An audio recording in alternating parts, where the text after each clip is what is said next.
حي على الفلاح.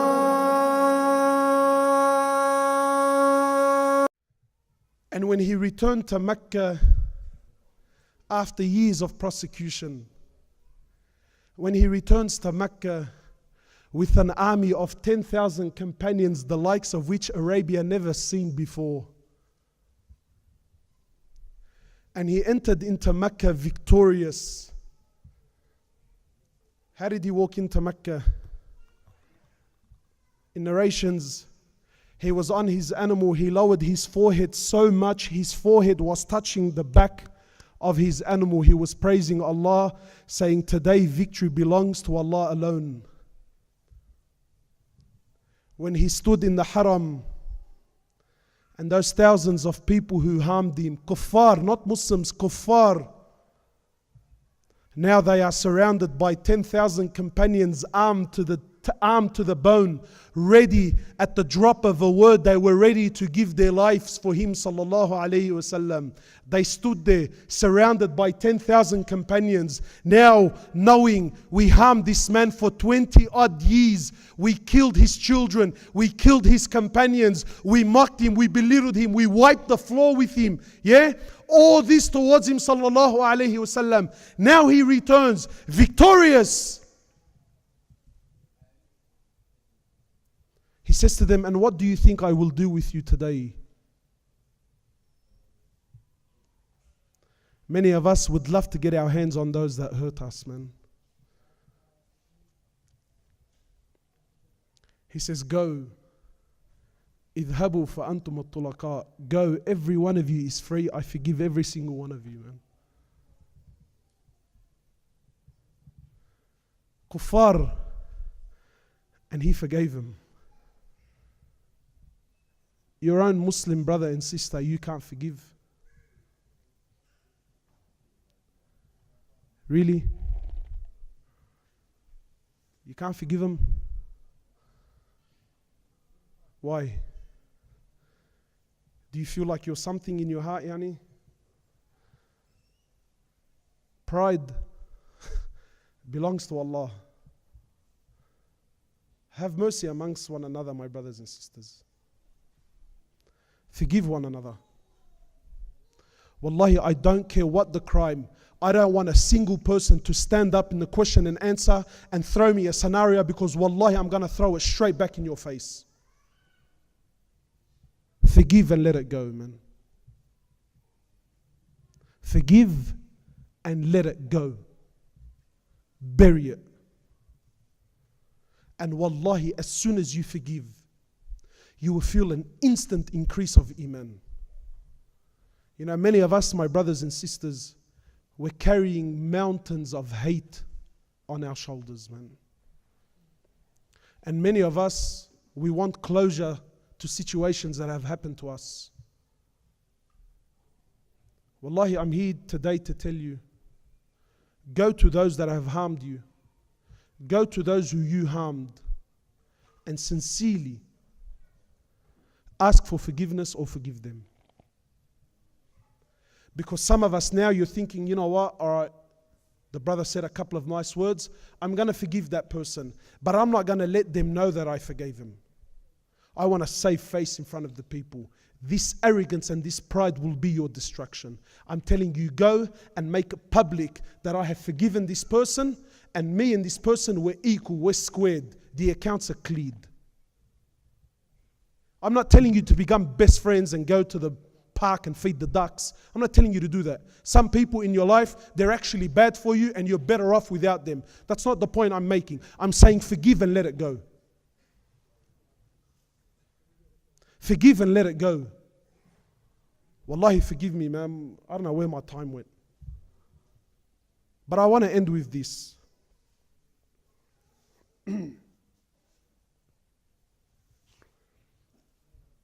The Prophet of Allah was sitting in the masjid, authentic hadith. Prophet of Allah was sitting in the masjid, and the Sahaba were there. And the Prophet of Allah, he says to the companions, he says, a man is about to walk in. By Allah, he's from the people of paradise.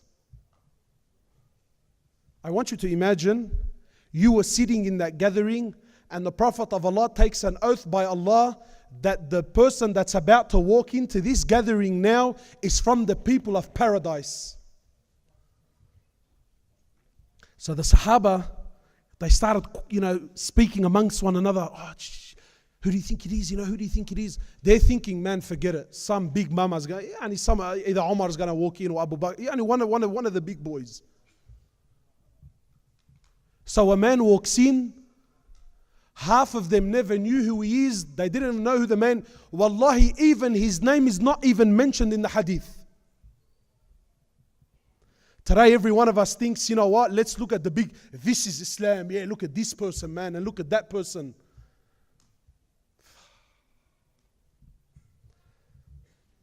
Wallahi, man, Allah doesn't look at actions, man. We judge each other through actions because we're shallow. Allah judges hearts. So they looked at each other and they said, who's this man? So the man walks in, no one knew him. The second day, the Prophet of Allah, same gathering, takes an oath by Allah, says the man that's about to walk in by Allah is from the people of paradise. So they look at each other, the same man walks in. 3 days in a row, my time is up. 3 days in a row, the same man walks into the gathering. So one of the companions, he says, man, forget this, I've had enough, bro. Who's this bloke? We don't even know his name, and the Prophet of Allah is telling me he's from the people of paradise, and I've given everything for deen, and the Prophet never guaranteed me paradise. This companion, his name was Abdullah ibn Amr. Abdullah ibn Amr ibn al-As. Let me just tell you a bit about Abdullah, only so you can understand how deep this story is. Abdullah is the one who said, man, who's this bloke? 3 times he was promised paradise, and I haven't been promised. Abdullah is the son of Amr ibn al-As. Amr ibn al-As was the companion that opened Egypt. Yeah, are you with me? Amr ibn al-As is the companion that opened Egypt. His son Abdullah was one of the greatest ubbad, one of the greatest people to ever worship Allah. And I'll tell you how. In narrations, they say the gap between Abdullah and his father Amr, who knows? 11 years. Between father and son, between Amr ibn al-As and his son Abdullah, 11 years. You know what that means? Amr had Abdullah when he was 11 years old, man. Today I've got brothers, they're 35 years old, he's still single. Cuz, you thinking about getting married? Well, I'm too young. Too young? Akhi, I had about 10 minutes that was taken from me for people to sit down, so please give me 10 minutes. The brothers and sisters, they're 35 years old, still not married. What's going on? Look, I don't know if you've picked up. I'm a very practical thinking guy. I think logically. Any brother who tells me he's 35 years old and he's not married and says to me, well, I'm not thinking about it. Forget it, man. There's some young people here, bro. But I got big words for you, man. Either you're doing some shifties on the darkies, man, or you got some serious problems, bro. Anyway, so the difference between Abdullah and his father, Amr ibn al-As, 11 years. And Abdullah was one of those young boys who from the word go was one of the greatest ubbad. He worshipped Allah day and night. So much so, just to paint the picture of how much of a abid Abdullah was. He was so much of a abid, his father Amr, he had to beg his son to get married. Some of the young guys said, what? He begged him? Bro, I begged my parents and they never let me get married. The opposite of today. His father had to beg Abdullah, please get married. So his father forces the man to get married. Now please, authentic hadith, I want you to imagine this. Abdullah, young man, never seen a woman, not like you and I, never seen a woman in haram. He lives in Medina, everyone is covered. He's probably never seen a woman in his life. His father urges the man to get married. Then on the night of his wedding, imagine this, you're a young man, you got a beautiful bride that's fixed herself up, she's all pampered up, she's ready to go, she's sitting there, it's her wedding night. She's waiting there on the bed, she's waiting for her young husband to come, he has a young bride in there. He comes home after Isha, his wife is waiting. What do you think is going to take place? So he comes home and he says to her, look, this is the wedding night, yeah? He says to her, look, Malish, forgive me, but do you think I can pray 2 rakat before, So, which woman's going to say no? She's thinking, yeah, of course, man. I'm waiting, inshallah. You pray, His wedding night. So he walks into the room, he says, Allahu Akbar, and prays his 2 rakat from Isha to Fajr. And she's waiting. So I'm sure she fell asleep 100 times. So she said, look, mashallah, this wali I married, So she thought, look, definitely he's going to go pray Fajr and then, khalas, it's on. So he goes to pray Fajr, he comes back, she's waiting there with that smile and he says, oh, wallah, forgive me, but I'm fasting today. I said, what? For 3 days in a row, he fasted the days and prayed the night, and his bride sat there fully adorned, untouched. Untouched. Wallahi, I wouldn't have even prayed Isha altogether. For 3 days in a row. So Amr ibn al-As, he comes after 3 days, he wants to check up on his new daughter-in-law. So he comes up to his daughter-in-law, he says, what do you reckon of Abdullah, She goes, well, I don't know, you know him better than me, man. I've been there for 3 days, he hasn't touched me yet. So he was so angry, he grabs his son, takes him to the Prophet of Allah. He says, you deal with this guy, man. This guy, he's killing me. Wallahi, I didn't share this to entertain you, to understand what sort of man Abdullah was. So for Abdullah now to sit in a gathering and the Prophet of Allah promises someone paradise and he didn't promise him paradise, this wasn't something he took very lightly. So Abdullah comes to this man and he puts together, as I say back home, film Hindi, like a Bollywood movie, like a lie. He says to him, look, me and my father, we've had some dramas, do you think maybe I can stay at your place for 3 days? Okay. He wants to suss out, what's this man doing I'm not doing? He says, yes, of course, please, come, you are my guest. So Abdullah says, I watched him like a hawk. What's he doing I'm not doing, man? He says, so, we prayed Isha, we came home. I thought, 100% he's going to crack the Tahajjud now all night. He says, and to my amazement, he came home, he went to sleep, woke up just before Fajr, prayed some Tahajjud, and went prayed Fajr. He says, I was shocked. I thought, look, haram, maybe it was an off night. Make him excuses. Today, you and I don't want to make excuses. No. 100% that's what his intention was. So Abdullah says, look, I made some excuses for the man. He says he slept the night, woke up just before Fajr, he prayed some Tahajjud. He said, we went together to pray Fajr. He said, 100% he's fasting. He says, to my amazement, we came home and he made some breakfast and he invited me for breakfast. I thought, what? What's going on? He says, for 3 days in a row, he didn't fast a day of them, and he only prayed a portion of the nights. So after 3 days, Abdullah's going to rip himself apart.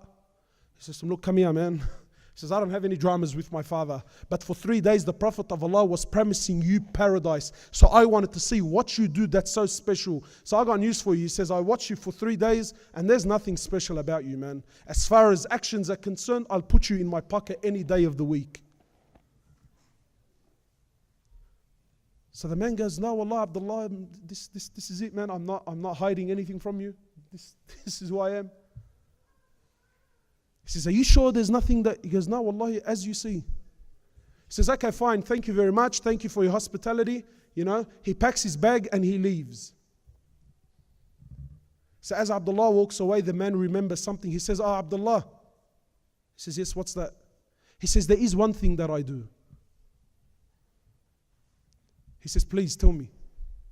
He says, every single night, please listen. He says, every single night when I put my head on the pillow, I forgive every single Muslim in my heart. Abdullah says, by Allah, this is the action that has made you from the people of Jannah. Today we like big names of companions like Khalid bin Walid and Umar ibn Khattab, and of course these are all. But what about companions like Abu Damdam?